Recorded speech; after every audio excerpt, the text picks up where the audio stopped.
प्रिय भक्त जनों, जय माता दी।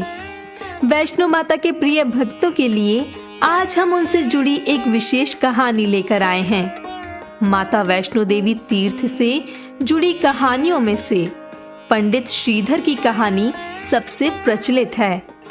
श्रीधर शक्ति का परम भक्त था। श्रीधर एक बेहद ही गरीब व्यक्ति था, लेकिन माना जाता है कि एक दिन उसके सपने में कन्या रूप में माता ने दर्शन दिए और उसे भव्य भंडारण आयोजन करने को कहा। श्रीधर ने भंडारा के लिए एक शुभ तिथि का चयन किया और आसपास के गांवों में रहने वाले सभी लोगों को भंडारे में आमंत्रित भी किया। इसके बाद परम भक्त पंडित श्रीधर ने घर घर जाकर अपने सगे संबंधियों व पड़ोसियों से कच्चे अनाज देने का अनुरोध किया, जिन्हें पकाया जा सकता है और भंडारे के दिन मेहमानों को परोसा जा सकता है। हालांकि उनमें से कुछ लोगों ने तो श्रीधर की मदद की, लेकिन अन्य लोगों ने उसके अनुरोध को ठुकरा दिया। कई लोग श्रीधर को इस आयोजन के लिए ताना भी मार रहे थे कि उसने बिना साधन के भंडारा रखने का विचार कैसे कर लिया। जैसे जैसे भंडारे का दिन नजदीक आता गया, श्रीधर की भंडारण में आमंत्रित अतिथियों को भोजन कराने की चिंता भी बढ़ती गई। भंडारे के दिन से ठीक पहले की रात श्रीधर रात भर सो नहीं सका। पूरी रात वह यही सोचता रहा कि आखिर इतने सीमित साधनों में मेहमानों को कैसे खिला सकेगा, क्योंकि उसके पास जगह भी अपर्याप्त थी।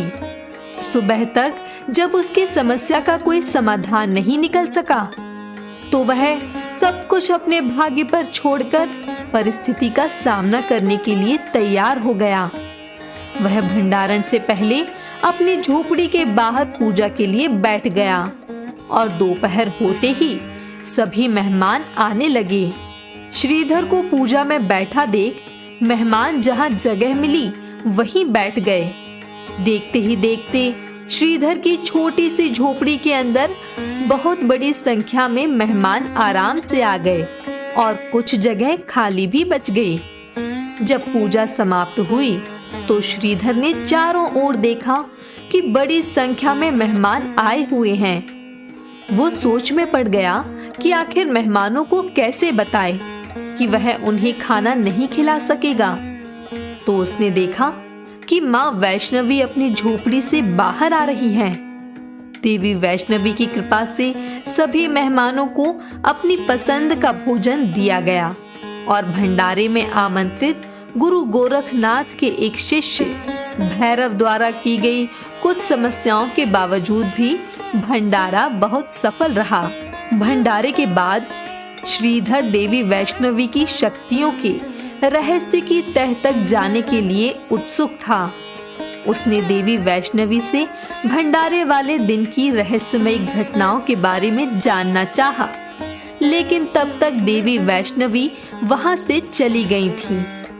उसने बार बार पुकारा, लेकिन देवी वैष्णवी नहीं दिखी। श्रीधर को एक खालीपन का एहसास हुआ। फिर एक दिन उसने उसी लड़की का सपना देखा जिसने उसे बताया कि वह वैष्णो देवी थी।